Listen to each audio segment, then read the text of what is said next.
네, 미국 경제 어제와 오늘, 내일까지 만나보겠습니다. 본격 미국 주식 라이브 쇼 한밤의 미주라 10월 21일 월요일 방송 시작하겠습니다. 저는 오진석이고요. 네, 안녕하세요. 훈다입니다. 안녕하십니까. 주말 잘 보내셨어요? 주말 네. 좀 다른 세계에 갔다 온 느낌이랄까요? 그러니까 저희가 토요일 날 새벽에 방송을 끝내고 네. 주말을 보내면 남들보다 주말이 좀 짧아요. 짧아요. 좀 아쉽습니다. 네. 하지만 여러분들과 함께 이 3분기 실적 시즌을 맞이하기 위해서 또 준비를 하러 왔다는 말씀 드리면서 오늘 방송 시작해 보도록 하겠습니다. 이번 주부터는 미국 증시의 엄청난 3분기 실적 발표 러시가 이어지지 네. 않습니까? 상당히 많은 기업들이 네. 등판을 하게 되는데 S&P 500 등록 기업 중에 20%가 이번 주에 실적을 내놓게 됩니다. 상당히 기대가 되고 있고 특히 코카콜라라든지 테슬라, 버라이즌 대형 기업들이 상당히 많이 실적을 내놓기 때문에 이번 주 긴장을 늦추지 마시고 저희와 함께 끝까지 해주시기를 부탁을 드리도록 하겠습니다. 그럼 본격적으로 좀 진행을 해볼 텐데요. 네. 일단 우리 권다영 앵커의 전문 영역이죠. 아시아 증시와 우리 증시 한번 볼 텐데 오늘 코스피는 살짝 올랐는데 네. 나머지는 좀 빠진 것 같더라고요. 무슨 일이 좀 있었습니까? 일단 전반적으로 말씀해 주신 대로 3분기 실적 시즌에 들어서게 되면서 네. 지수가 움직이기에는 약간은 부담스러운 그런 장세가 펼쳐지고 있습니다. 우리나라도 이제 내일 모레 정도부터 삼성바이오로직스 또 목요일에는 SK하이닉스 실적이 발표되면서 정말 본격적인 실적 시즌에 우리나라도 들어가게 되거든요. 예. 때문에 사실 오늘 코스피가 올랐다라고 말씀을 해주셨지만 거래 대금이 굉장히 적었어요. 7조 원대 거래 대금을 기록하면서 소박하네요. 네, 굉장히 소박한 예. 거래 대금을 기록을 하면서 올랐지만 참 조금은 아쉽다 싶은 하루였습니다. 일단 일본 시장도 살펴보시면 딱 지수를 39,000원대 박아놓고 며칠째 큰 보폭을 가져가지 못하고 있습니다. 역시나 일본도 본격적인 실적 시즌에 들어가기 전에 큰 움직임을 가져가지 못하고 있는 가운데 오늘 아시아 시장의 특징이라고 한다면 전반적으로 IT주들이 올라줬습니다. 도쿄일렉트론 같은 종목들이 상승을 하면서 그나마 지수단을 좀 끌어주는 모습을 보여줬고요. 상해종합지수 같은 경우도 오늘 0.2% 정말 소폭 상승하면서 마감이 됐습니다. 상해종합지수 3,268포인트에서 마감이 됐고요. 오늘 심천지수가 좋았어요. 심천지수가 1% 넘게 올라주면서 강한 모습을 보여줬습니다. 예. 왜 올랐나 살펴봤더니요. 중소기업의 융자 환경 개선에 나설 거다라는 이야기가 전해졌습니다. 반도체, 기술업종 중심의 육성 정책이 나올 거다라는 기대감으로 심천지수가 1% 넘게 올랐고요. 소형주 지수인 SCI 천지수가 1.9%대 강세를 보였습니다. 오늘 오전에 다들 아셨을 거예요. 중국의 사실상 기준금리라고 할 수 있는 대출 우대금리가 내려갔습니다. 근데 이게 내려가고 나서는 지수가 오르질 못했어요. 왜요? 모두가 다 알았던 거죠. 원래 그 정도 할 것 같다고? 네, 25bp 정도는 모두가 다 할 것 같다라면서 인민은행장이 한다고 했었잖아요. 네, 이미 한다고 한 거를 네. 이제 확정적으로 발표를 했기 때문에 크게 움직이지 못하는 모습이었고요. 그 이후에 제가 말씀드린 이 공업정보화부에서 발표한 중소기업 관련된 정보가 나오면서 오늘 IT주들이 올라주면서 지수가 오후장에 그나마 좀 올라주는 모습이었습니다. 오늘 코스피 시장에서는 제가 말씀드린 대로 IT주가 그나마 선방을 하는 모습이었는데 애증의 삼성전자입니다. 삼성전자가 오늘 장중에 외국인이 좀 사주는 모습이었어요. 그래서 25거래일 동안 팔던 삼성전자를 드디어 외국인이 사는구나 하고 굉장히 기대를 했는데 결국에는 또 막판에 매도로 끝나면서 큰 힘을 받지 못했고요. 오늘 전반적으로 성장주단이 좋았어요. 그래서 삼성바이오로직스가 황제주 자리를 계속해서 지켜나가고 있습니다. 2% 넘게 올라주면서 100만 원 선 위에서 꾸준한 움직임을 가져가고 있고요.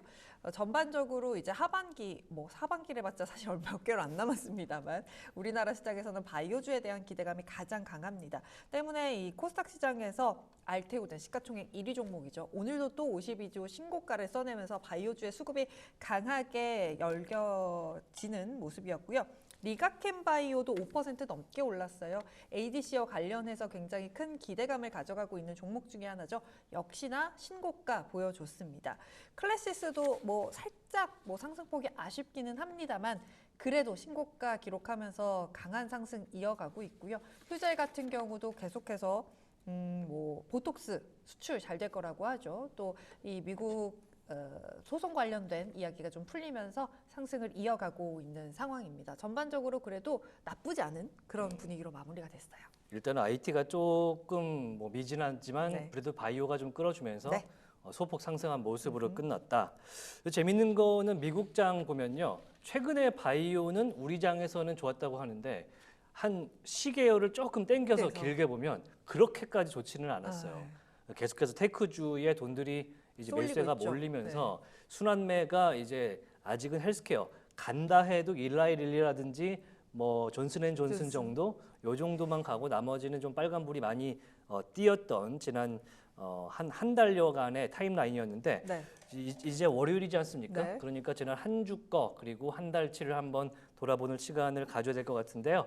자, 지금 시간 현재 10시 6분 10초 정도 지나고 있습니다. 본장 개장까지 24분 정도 남았고요. 오늘 지난 장에 어떤 일이 있었는지를 좀 체크를 하기 전에 일단은 프리마켓 좀 봐야겠죠. 네. 프리마켓 상황 보시면요. 현재 다우존스 종합 선물이죠. 0.13% 빠지고 있고요. S&P 500 선물 0.23% 빠진 채 본장 개장 대기하고 있습니다. 자, 나스닥 100도 0.4% 정도 빠진 채 대기하고 있고요. 지금 러셀의 선행이죠. 0.17 정도 빠지는 모습이네요.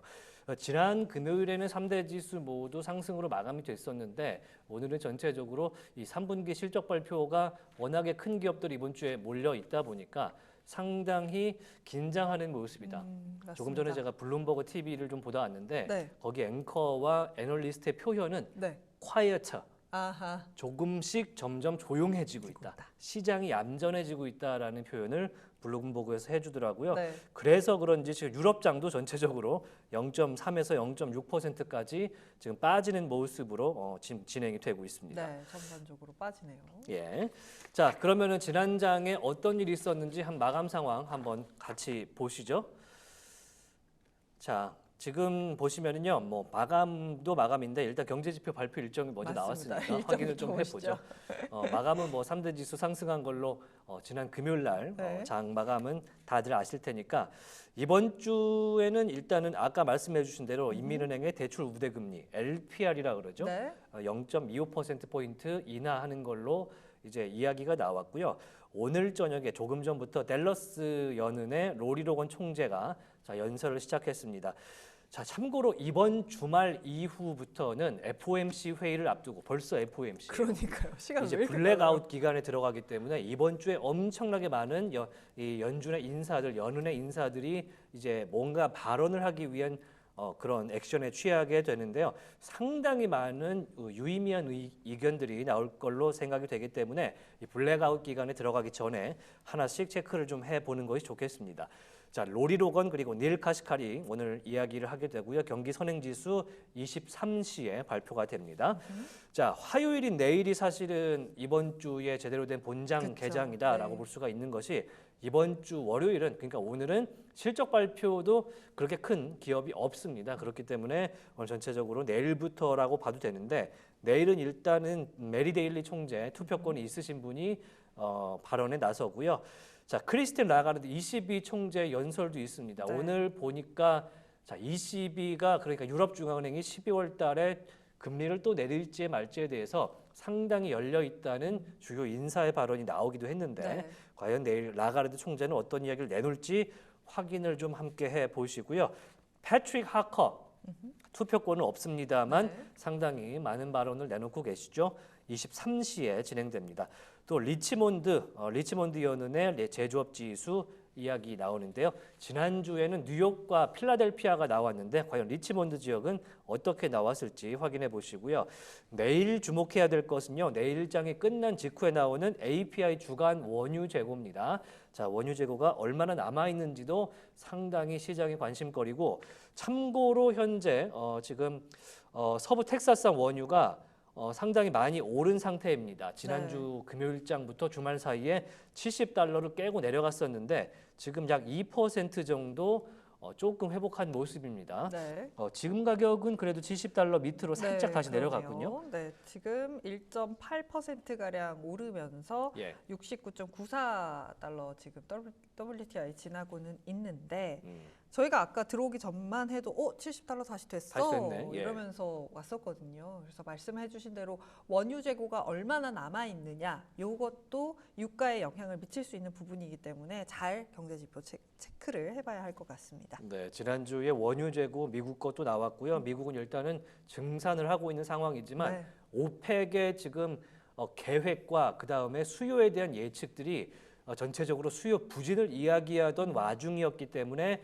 주말 동안 $70를 깨고 서부 텍사스에서 원유가 내려갔습니다. 브렌트유도 현재 $74 초반까지 내려왔는데 네. 오늘 살짝 반등을 하고 있거든요. 네.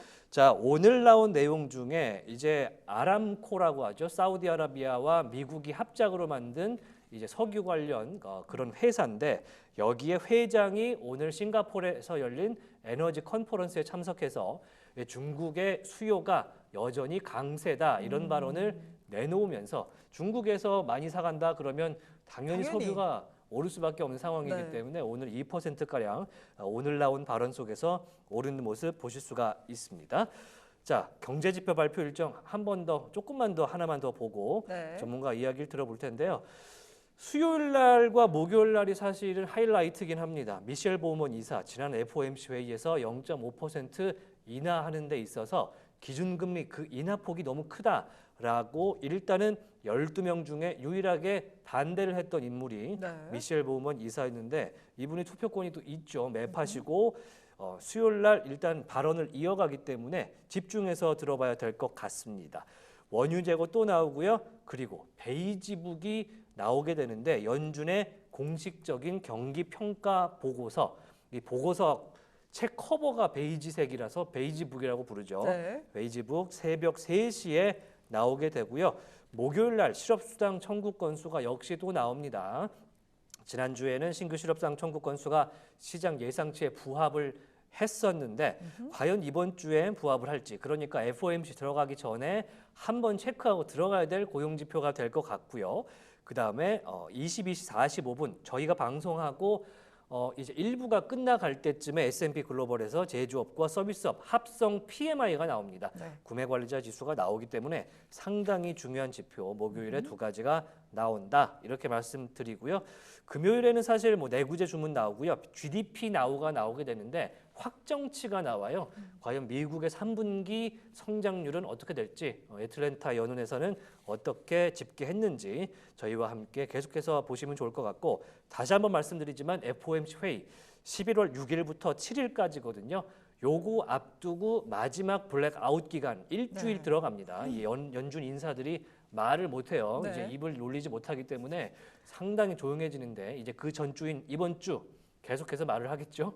네, 많이들 확인을 해 주시면 좋을 것 같습니다. 네. 그리고 이 기간을 네. 이제 대선이 기다리고 있잖아요. 그러네. 미국 대선까지 끼어 있는 주기 때문에 저희 큰일 났습니다. 저희 뭐 어떤 특집을 지금 준비를 해야 되는지 네. PD님과 말씀을 나누고 있기 때문에 미국 대선 특집도 좀 기대를 함께 해주시면 좋을 것 같습니다. 네. 자, 조금 전부터 저희를 오매불만 기다리고 계시는 전문가가 한 분 계십니다.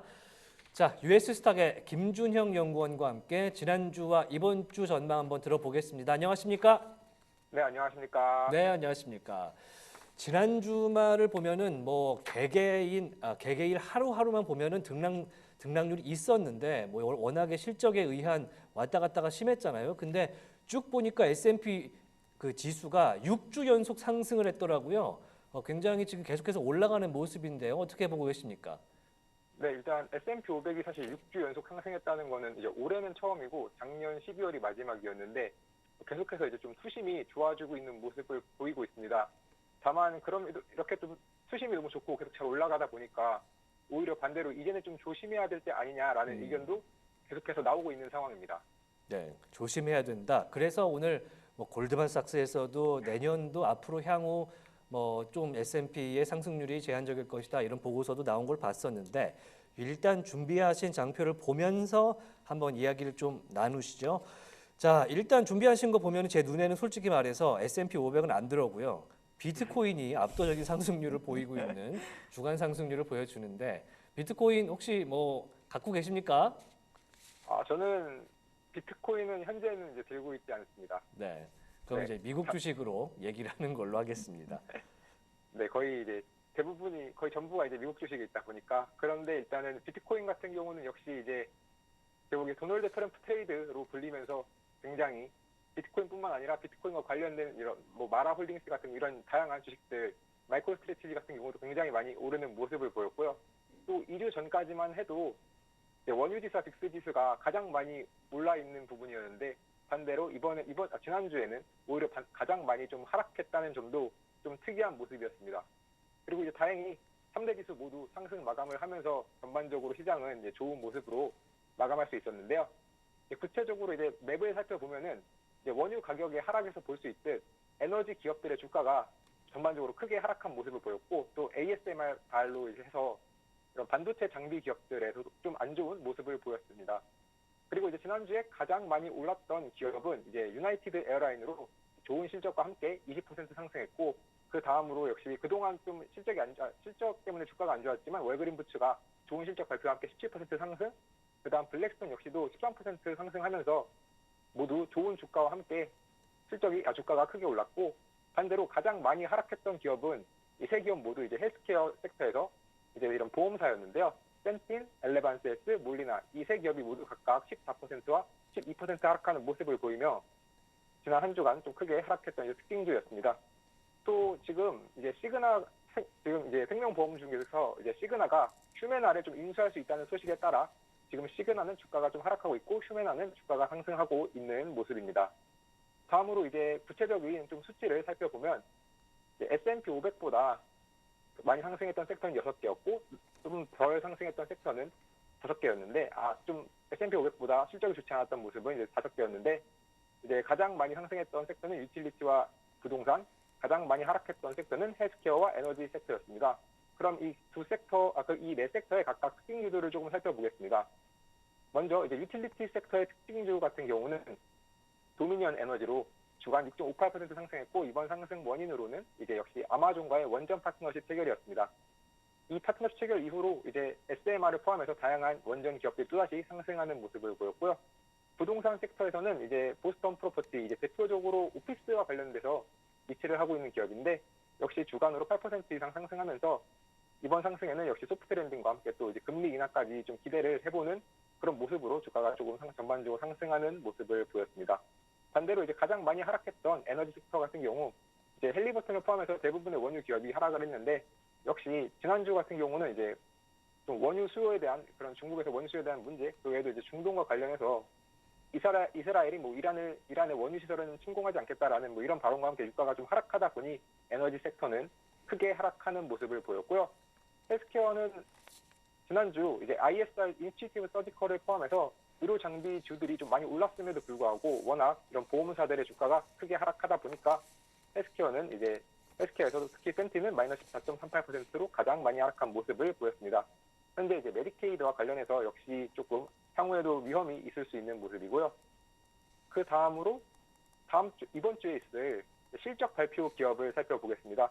사실 실적 발표 기업이 굉장히 많지만 역시 이번 주에서 단 하나의 기업만 뽑으라고 한다면 이제 역시 테슬라입니다. 지난 분기에도 좀 원래 예상치가 좀 낮은 수치였음에도 불구하고 더 낮은 실적 발표로 주가가 하락하는 모습을 보였는데 이번에는 좀 어떤 모습을 보일지 약간 이제 걱정이 좀 되는 모습입니다. 그리고 버티브 홀딩스 실적도 좀 같이 보면 좋을 것 같은데요. 버티브 홀딩스는 이 데이터 센터에 들어간 냉각 제품을 만들다 보니까 단순히 이 실적뿐 아니라 이 데이터 센터 산업에 대해서 어떤 발언을 하는지 이 CEO의 말을 한번 살펴보면 좋을 것 같습니다. 네. 네. 그리고 이제 다음에 또 이렇게 이걸 살펴볼 이유가 있는 것 중 하나가 이제 빅테크의 자본 투자가 과연 계속해서 증가할 수 있을지 여부가 향후 AI와 관련해서 전반적인 실적과 관련해서 굉장히 중요하기 때문인데요. 이제 이 표는 마이크로소프트, 아마존, 알파벳, 메타의 자본 지출을 나타낸 표인데 결국 엔비디아나 AI 관련 기업들의 수익이 이 4개 기업이 얼마나 계속적으로 투자해 주느냐에 따라 영향을 받을 것이기 때문에 이 부분에 대해서 어떠한 발언이 있을지 이 버티브의 실적에서 힌트가 나올 수 있을지도 살펴보면 좋겠습니다. 그래서 이번 주는 이제 실적과 매크로 이슈가 좀 혼재된 한 주였다라고 이제 평가를 할 수 있겠고요. 그 다음으로 이제 앞서 이제 앵커님이랑 같이 말했던 이 6주 연속 상승과 관련해서 좀 부정적인, 좀 신중하다는 의견이 나왔다라고 말씀을 드렸는데 이 부분을 조금 더 말씀을 드리도록 하겠습니다. 이번에 이제 첫 6주 연속 상승, 올해 첫 6주 연속 상승이다 보니까 시장에서도 이제 좀 신중해야 할 것 같다라며 여러 가지 의견이 나왔고, 그 이후로 이제 이 6가지 차트를 좀 보여드리도록 하겠습니다. 첫 번째는 풋콜 비율이 1년 만에 최저치이다라는 이유인데요. 풋콜 비율이라는 게 풋 옵션에서 콜 옵션을 나눈 비율로, 이 비율이 낮다면은 시장에서는 현재 강세 베팅하고 있는 사람들이 많다는 것을 의미합니다. 일반적으로 한 0.6 정도면은 고점이 아니냐라는 말이 보통 나오는데, 현재는 0.44로 그보다 훨씬 낮은 모습이고, 이거는 이제 23년 7월 11일 이후 최저 수준이기 때문에 과거 이 비율이 극도로 낮았을 때 종종 하락이 있었는데, 이번에도 좀 하락이 있지 않겠냐 하는 의견이 있었습니다. 그 다음으로는 이제 S&P 500의 이 미니 선물에 대한 순매수 포지션이 4주 연속으로 100만 건을 넘는 모습을 보였는데요. 이 오른쪽 표가 이제 방금 보신 이제 S&P 500 이 미니 선물에 관련된 지수표입니다. 현재 선물 거래는 기본적으로 레버리지 비중이 크기 때문에 시장의 흔들림이 좀 취약해지게 되는데요. 그러다 보니까 또 이렇게 잠깐 흔들렸을 때 주가가 좀 크게 타락할 수 있는 위험이 있다라고 사람들이 생각하고 있으며, 또한 포지셔닝이 이렇게 오래 지속된 마지막 시간은 코로나 직전인 2020년 2월이었기 때문에 사람들이 조금 더 걱정하고 있는 모습입니다. 그 다음 이후로는 이제 크게 증가한 밸류에이션인데요.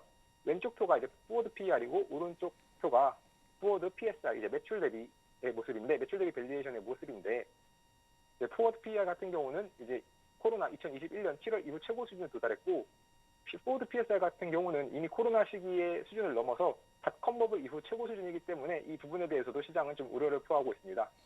그 다음에 이제 마지막 두 가지 표를 보면, 내부자 매수가 왼쪽 표가 내부자 매수표인데, 내부자 매수가 계속해서 감소하고 있는 모습과, 또 오른쪽에 있는 이 RSI가 점점 70에 가까워지고 있다라는 겁니다. RSI는 보통 70 이상이면 과매수, 30 이하면 과매도인데 현재 70에 근접하고 있다 보니 좀 조심해야 된다라는 시장의 발언이 있습니다. 그다음 이제 골드만삭스와 뱅크 오브 아메리카의 각각 의견을 조금 더 살펴보겠습니다. 골드만삭스 같은 경우는 굉장히 좀 강경하게 S&P 500의 10년간의 상승이 끝났다. 앞으로도 이제 2034년까지는 국채보다 하락할 확률이 높다라는 모습을 보이며 좀 안 좋은 모습을 예상했고, 뱅크 오브 아메리카는 그래도 지난 한 주간 주식이나 채권 모두에 좀 자금이 유입됐고, 그리고 또 이런 자금이 다 머니마켓 펀드에서 자금이 유출되면서 들어온 거기 때문에 앞으로도 좀 머니마켓 펀드에 있는 신규 자금의 좀 유입 가능성이 있다라며 조금 더 긍정적인 모습을 보였습니다. 그래서 이제 이 부분을 조금 더 말씀을 드리면, 앞으로도 현재 MMF 자산은 사상 최고치 수준이고, 지금 주식과 채권으로 3주 연속으로 좀 자금이 유입되고 있기 때문에 앞으로 그럼에도 불구하고 조금 더 이제 유동성 장세가 가능할 수 있는 상황이 남아 있다라고 말씀을 드릴 수 있겠습니다. 다만 지속적으로 이런 유동성이 들어와서 유동성 장세가 되려면 결국에 기업들의 실적과 결국 또한 시장에서 굉장히 기다리고 있는 이제 금리 인하가 필요하고, 이 부분을 그렇게 해서 이제 실적을 계속 팔로우하면서 이런 전반적인 거시 경제 지표도 찾아보면 좋은데, 앞으로도 계속 미주라와 함께 이 부분을 잘 팔로잉 해주시면 좋을 것 같습니다. 네. 자, 그러면 이제 보잉 얘기를 잠깐 해보고 마무리를 해야 될 것 같은데요. 자, 일단은 뭐 항공 이야기를 좀 더 가져오셨는데, 보잉 파업이 지난 주말 동안에 과연 끝날까, 이런 기사들이 상당히 많이 나왔었습니다. 왜냐하면 이제 종결을 짓기 위한 투표를 하겠다라는 공지가 나온 건데, 이게 되겠습니까? 어떤 상황입니까? 네, 일단은 다행히 좀 서로 잠정 합의안은 좀 나온 상황입니다. 그렇기 때문에 최종적으로 이 합의안만 가지고 해결할 수 있는 것은 아니고, 결국에 이제 노조원 전체가 투표를 해서 최종적인 결정을 해야 하는데요. 그 최종 결정일이 10월 23일입니다. 그런데 이 10월 23일이 보잉의 이제 실적 발표가 있는 날인데, 보잉은 사실 예비 실적 발표로 이미 실적이 안 좋을 것으로 예상이 되고 있기 때문에 결국 이번 합의안 투표가 아마 실적보다 더 보잉의 주가에 많은 영향을 미치지 않을까라고 생각이 되고 있습니다. 또 개인적으로 이제 보잉 같은 경우 지난 10월에 발표했던 산업생산 결과가 예상치를 하회하는 데 영향을 줄 정도로 보잉은 중요한 기업이기 때문에 잘 이제 이번 노사 문제가 잘 해결되었으면 좋겠다라고 말씀을 드리겠고요. 또한 이번 또 노사 합의가 중요한 게, 에미레이트 항공이 기존 이제 9월에 777 F5대를 주문했다는 사실을 공개했습니다. 그러면서도 추가적으로 만약에 주문을 하는 에어버스와 보잉 중 누구에게 할지는 올해 안에 결정하겠다라고 말을 했는데, 그렇기 때문에 이번에 어떤 식으로 이 노사가 합의될지에 따라 보잉이 추가적인 주문을 받을 수 있을지 없을지에 좀 영향을 받게 될 거고요. 또한 이제 보잉의 대표적인 협력사 중에 하나인 이 스피릿 에어로 시스템즈 같은 경우 보잉으로 인해서 보잉의 파업 여파로 인해서 현재 일감이 좀 줄어듦과 함께 결국 이제 보잉 767과 777에서 근로하는 근무자들을 700명을 휴직시키는 모습을 보였는데요.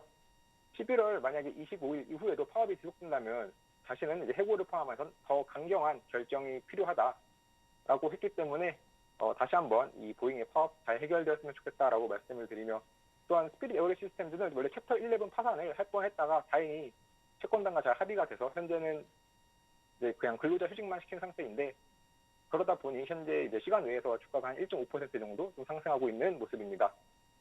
네, 그럼 이제 마지막으로 이제 보잉의 주가를 보면 S&P 500은 올 한 해 20% 넘게 상승했지만 보잉은 주가가 YTD로 38% 넘게 하락하며 굉장히 최악의 순간을 보이고 있는데 네, 잘 해결될 수 있기를 바랍니다. 네, 마지막으로 딱 하나만 듣겠습니다. 현재 프리마켓 상승하고 있는 캔뷰 이야기 짧게 좀 전해주시죠. 네, 그 캔뷰가 현재 이제 행동주의 투자자인 스타보드가 지분 인수를 했고 이 부분에 대해서 지분 인수 어떤 식으로 갈지는 구체적으로 화요일에 발표하겠다라는 말을 하였는데요. 캔뷰는 타이레놀과 이제 리스테린으로 좀 유명한 기업입니다.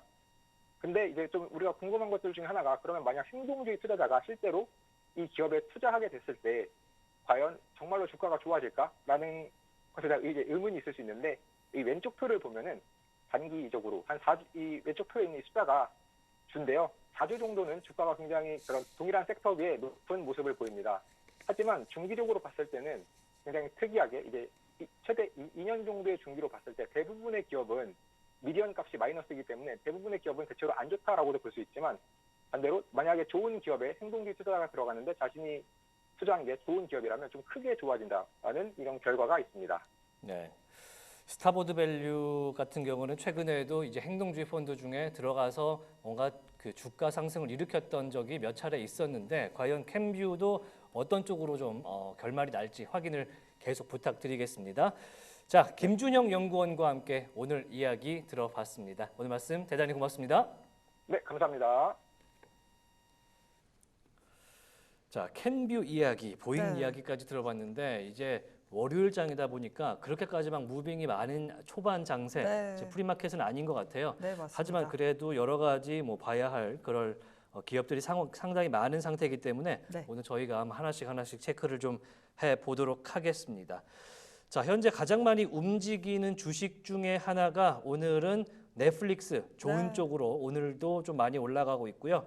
램 웨스턴 홀딩스 0.18% 올라가고 있고 인투이티브 서지컬 오늘 자 어떻게 될지 좀 확인을 좀 해봐야 되는 그런 상황으로 이어지고 있습니다. 네.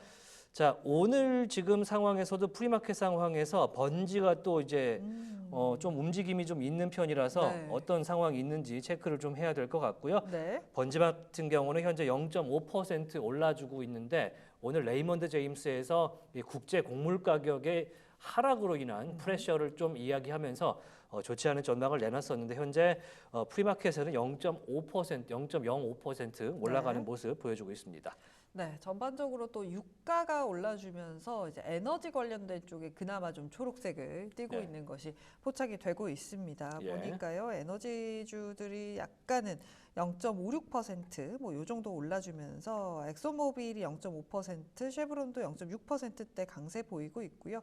하지만 이외에 전반적으로 오늘 약간은 조금 더 붉은색이 더 많이 물들어 있습니다. 대형주 단에서 오르는 종목을 찾기가 힘드네요. 마이크로소프트가 0.5%, 애플도 약보합권, 알파벳, 메타, 아마존까지 전반적으로 약간은 하방 압력을 받으면서 하락 출발할 것으로 예상이 되고 있고요. 오늘 세미컨덕터에서도 초록불 켠 종목 없습니다. 엔비디아 보합권, 브로드컴도 0.4%대 약세 보이고요. AMD도 함께 하락하면서 출발할 것으로 예상이 되고 있습니다. 이외에 랠리를 보여줬던 금융주들도 혼조 양상을 보이면서 모건스탠리가 0.5%, 또 골드만삭스 같은 경우는 0.2%대 강세, 또 실적 발표했던 아멕스 같은 경우도 1% 추가적으로 조금 더 빠질 것으로 보여지고요. 페이팔도 1%가량 하락하면서 출발할 것으로 예상이 되고 있는 상황입니다. 보잉만이 현재 3%대 강세 출발할 것으로 예상되고 있다는 점 다시 한번 말씀드리면서 동시효과 상황 정리해 드렸습니다. 네, 오늘장 출발했습니다. 10월 21일 월요일장 출발했고요. 자, 본장에서도 네. 성공적인 투자, 오늘도 행복하고 따뜻한 자, 성공 투자하시기를 바라겠습니다. 저희가 네. 새벽 2시까지 어떤 기업이 좀 괜찮은지 또 어떤 이야기가 나왔는지 함께 확인을 좀 해보도록 하겠습니다. 네, 지금 시초가가 나오고 있는 것 같네요.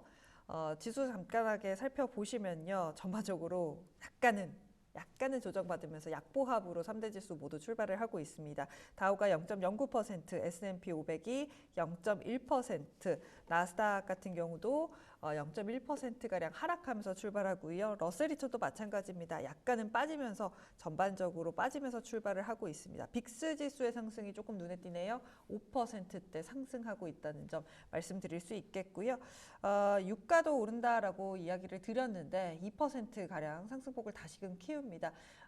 현재 70달러 선 WTI 기준으로 터치를 했고요. 브렌트유도 함께 1.7%대 강세 보이면서 74선까지 다시금 올라와 있습니다. 전체적으로 지금 굉장히 좀 뭔가 굳어있는 느낌의 그런 오늘 초반 장세인 것 같습니다. 네. 일단은 엔비디아가 0.6% 상승으로 돌아섰고요. 네. 우버가 갑자기 1% 그러네요. 이상 올라가는 모습이고, 자 포르티넷 지금 2% 이상 올라가는 모습. 오늘은 보잉이 3% 이상 튀고 있습니다.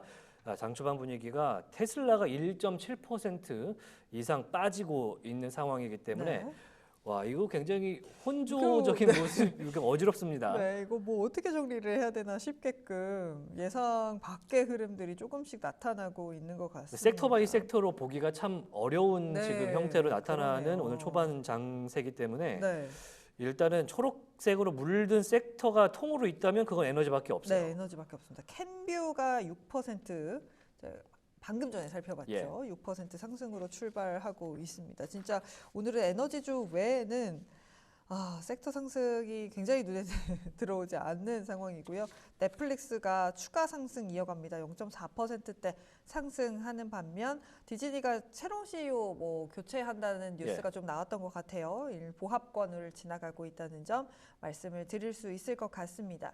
이외에 테슬라가 계속해서 낙폭을 줄여내지 못하면서 현재 1.8%까지 낙폭을 좀 키워내고 있다는 점 확인해 보실 수 있고요. 아마존도 더 빠지네요. 1%까지 그 낙폭을 키워내면서 조금은 전반적으로 쉬어가는 양상이 나타나고 있습니다. 뭐 이외에, 사실은 네. 이제 골드만삭스에서 오늘 어제 나온 거지 그쵸, 사실 어제 네. 나온 기사인데 이제 앞으로는 S&P 500의 질주는 없을 것 같다라는 이런 기사가 약간은 나왔고 보수적인. 좀 보수적으로 상당히 보수적으로 보는 측면의 내용이 나왔고요. 향후에는 3% 정도의 상승률만 이제 미국 증시 S&P 500이 가져갈 것이다. 이 베이스라인을 봤을 때는 그렇고 위로는 7%, 밑으로는 상황이 안 좋을 경우에는 마이너스 1%, 네. 오히려 역성장하는 것까지 이제 골드만삭스가 내다본 리포트가 나왔기 때문에 시장에서 상당히 경계감을 갖고 있는 것은 분명해 보이고요. 네. 뭐 단순히 리포트가 하나 나왔다고가 아니고 일단 3분기 실적 발표가 어마어마하게 이번 주에 진행이 되기 때문에 특히 테슬라 같은 경우에는 지금 3분기 어닝이 어떻게 나올 거냐 보다 어닝을 할 때 무슨 얘기를 할 거냐라는 그런 이야기 때문에 지금 사실은 테슬라가 상당히 부담스러운 입장에 처해 있는 그런 이야기가 나오고 있고 지난주 금요일에는요. 네. 자, NHTSA 그러니까 미국 고속도로 안전교통협회인가요? 네. 네, 거기서 이제 FSD 관련된 사고와 함께 FSD가 얼마나 정상적으로 돌아갈 수 있는지를 확인을 하겠다, 조사에 들어가겠다 이런 내용이 나오기도 하면서 상당히 부담스럽게 됐습니다. 거기서 이와 관련돼서 파이퍼 샌들러에서 리포트 나온 거를 조금 더 정리를 해드리면 이 안전 관련해서 FSD의 세부 일정이라든지 조사 과정에 대해서 이번에 제대로 발표를 하지 않는다면 주가에 충분히 부담을 줄 수도 있다라는 이야기 전해줬고요. 특히나 파이퍼 샌들러에서는 단기적으로 봤을 때 테슬라의 주가를 결정하는 건 자동차 부분의 총 마진이 관건이 될 것이다 라면서, 물론 뭐 이번에 로보택시라든지 향후에 길게 가져갈 수 있는 방향들은 맞지만 지금 당장 주가는 마진을 봐야 한다라는 이야기를 내놓기도 했습니다. 말씀해 주신 대로 굉장히 부담스러운 상황에 있는 지금 테슬라이기 때문에 주가가 상승하기에는 쉽지 않을 것 같고요. 실제로 주가도 반응을 해주면서 현재 1% 넘게 빠지고 있다는 점 정리를 해드릴 수 있을 것 같습니다. 재밌는 건 제가 화면을 찾아서 지금 보여드릴 수가 있을 것 같은데 보시면 알겠지만 등급 자체는 오버웨이트를 줬고요. 네. 그리고 목표 주가는 $310를 제시했습니다. 그러니까 현재 $220에서 들락날락 하는데 업사이드를 상당히 많이 보면서도 이렇게 평가 자체는 조금 비관적으로 한 것이, 그러면 이게 해소된다면 위로 뻥 뚫린다 이런 얘기가 되기 때문에 파이퍼 샌들러의 이 분석가들의 입장은 일단은 단기적으로는 좀 뭐랄까 프레셔가 있지만 이게 해결이 된다면은 $310까지는 갈 수 있겠다라는 그런 내용을 담은 걸로 보이기 때문에, 자 테슬라 주주분들은 잘 아시겠습니다만 초반에서 이제 고속도로를 이탈하다가 갑자기 온트랙해서 엄청 속도를 올리는 그런 주가 상황을 많이 보셨을 것 같습니다. 그렇기 때문에 자 초반에 워낙에 극초반이기 때문에 지금 이제 6분 됐거든요. 네, 너무 실망하지 마시고 같이 한번 확인을 해 보시는 게 좋지 않을까. 네. 저희가 아까 말씀드렸던 이 골드만삭스의 리포트 내용 중에 엔비디아 관련된 코멘트가 있어서 한 줄만 좀 정리를 해드리면 좋을 것 같아요.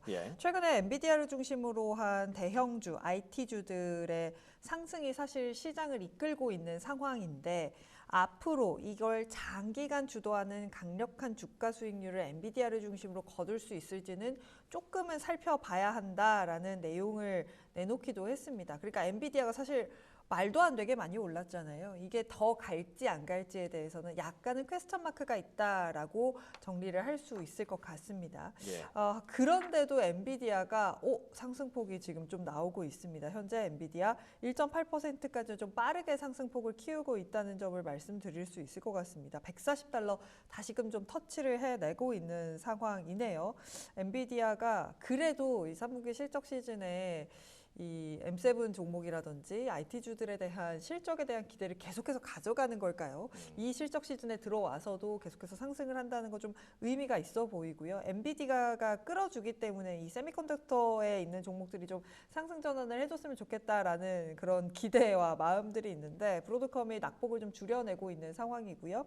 퀄컴도 그대로네요. 0.6%대 약세, AMD 여전히 보합권 지나가고 있습니다. 네, 오늘 뭐 사실 웨드부시에서 앞으로 테크주는 그래도 계속해서 강세일 것이다라는 리포트를 냈기 때문에 물론 웨드부시가 IT를 워낙에 전문적으로 하는 그런 IB고 리서치를 그렇게 내기 때문에 굉장히 긍정론을 많이 내는 측면이 좀 있지 않겠습니까? 그러다 보니까 웨드부시의 리포트가 오늘 어떤 영향을 미칠지는 확연히 알 수는 없겠습니다만, 일단은 웨드부시의 리포트에 거론됐던 주요 기업들 중에 하나가 이제 마이크로소프트와 구글, 아마존, 오라클, SAP, IBM, 그다음에 서비스나우, 그리고 델, 엔비디아까지 이렇게 확인을 할 수 있는 오늘 리포트가 나왔기 때문에 여기서 보시면은 자 한글로 한번 제가 한번 컨버팅을 해드릴게요.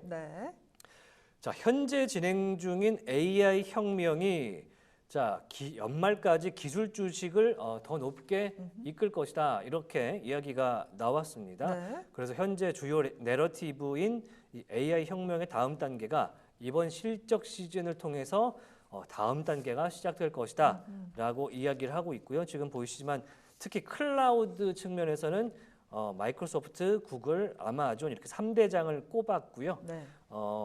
클라우드에 이제 기반 서비스를 배포하는 자 관련된 서비스 업체 서비스나우, IBM, SAP, 오라클, 델 이렇게 이야기를 했고, 특히 이 엔비디아가 엔비디아 GPU 칩을 사기 위해서 $1를 지출하면 이걸 통해서 8에서 $10를 벌 수 있다고 해요.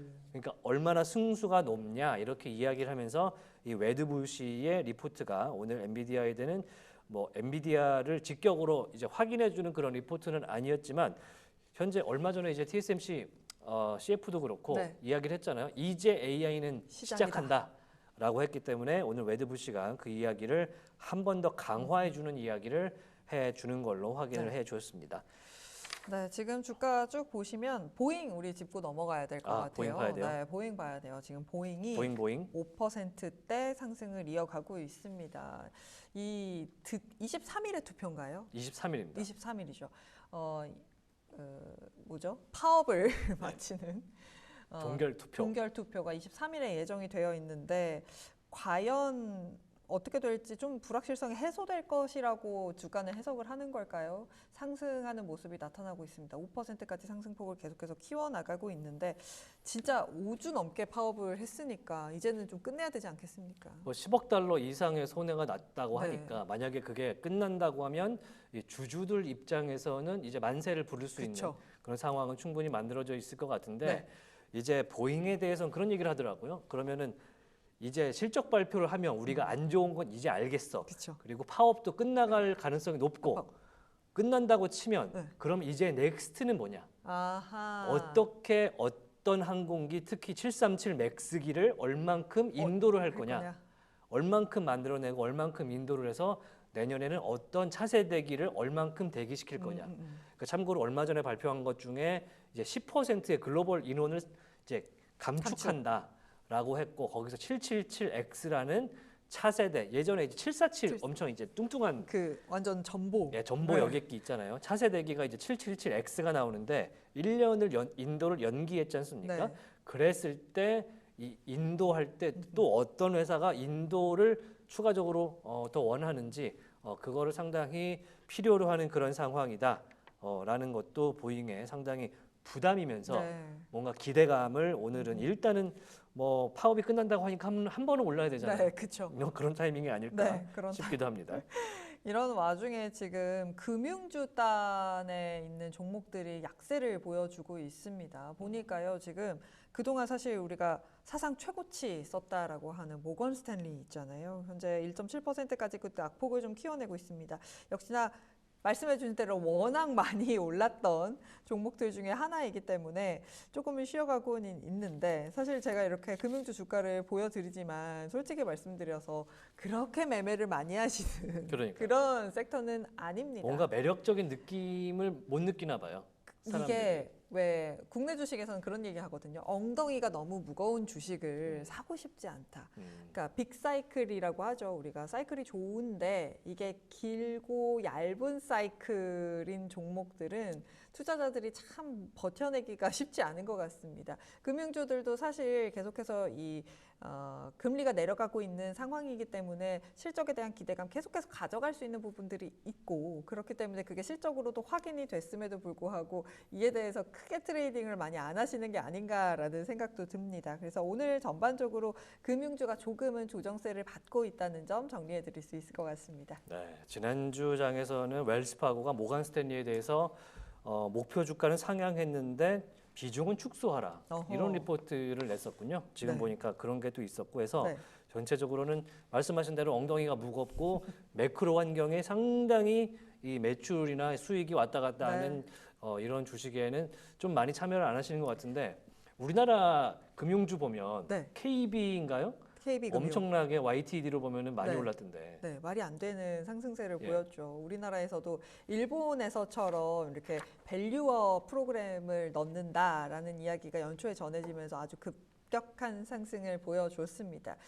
하지만 말씀드린 대로 다 금융주 잘 가네, 좋은 뉴스네 하면서 많이들 매매는 안 하셨을 거예요. 그래도 상승을 이어가고 있는 상황이고요. 금융주 전반적으로 좀 정리를 해드리자면 은행주 같은 경우는 결국에는 ROE 기준 때문에 코리아 밸류업 지수에 들어가지 못했어요. 그럼에도 불구하고 증권사들에서는 어떤 이야기를 하냐면 그렇다고 이 종목의 가치가 변하였느냐? 그렇지 않다. 계속해서 주주가치 환원할 것이고 실적 잘 만들 것이다. 특히나 부동산 PF에 관련된 그런 쪽들이 많이 해소가 되고 있기 때문에 IB 쪽에 대해서 전반적으로 좋아질 수 있는 부분들이 있다라고 이야기를 하고 있고요.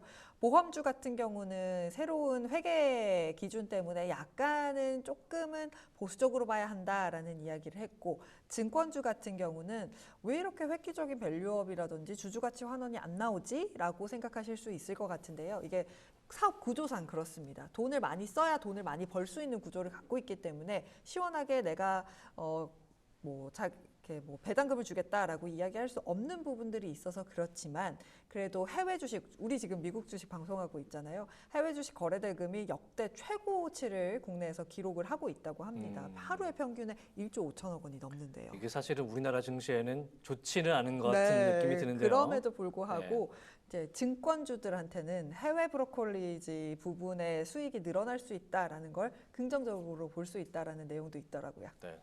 우리나라 사실 ETF의 왕국이라 그러더라고요. 그렇죠. 전 세계적으로 봐도 네. ETF 거래량이 엄청난 나라이기 때문에 무슨 테슬라가 들어가 있는 어떤 ETF에는 국내에 한국 사람들이 가장 많이 샀대요. 속슬 이런 거 있잖아요. 3배고 인버스인데 2배고 이런 거 많이 하시는데 뭐 ETF 좋긴 합니다만 좀 무섭기 때문에 여러분들 보실 때 항상 이렇게 투자의 유의를 반드시 꼭 하셔라. 속슬 이런 거 보면 무섭습니다. 무섭습니다. 막 뚝뚝 떨어집니다. 인버스 왕 뭐 유명하신 분 있잖아요.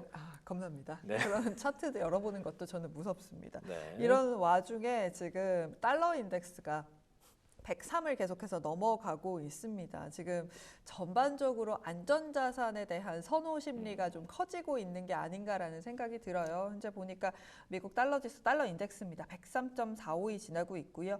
오늘 금일 변동폭 보시면 지금 위쪽으로 계속해서 자리를 잡아가고 있습니다. 트럼프 이야기를 우리가 또 안 할 수가 없어요. 트럼프 트레이드라고 하더라고요. 네, 트럼프 트레이드인 미국 달러 지수라고 합니다. 때문에 아시아 통화 전반적으로 좀 약세를 보이면서 달러엔 같은 경우도 보시면 150에 또 터치를 했어요. 네, 전반적으로 트럼프 당선에 대해서 굉장히 점을 치고 있는 게 아닌가 싶은데요. 제가 폴리마켓 간단하게 좀 들어와 봤습니다. 폴리마켓 지금 보이시나요? 트럼프가 61%입니다.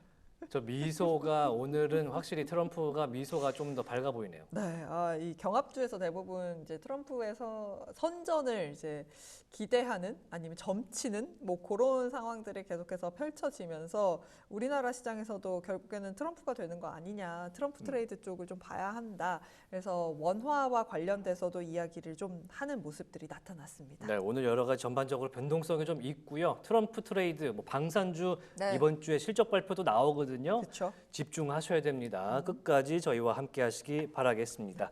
자, 1부는 저희 한밤의 미주라 이렇게 좀 마무리를 좀 해보고요. 2부부터 본격적으로 달려보도록 하겠습니다. 잠시 후에 뵐게요. 고맙습니다.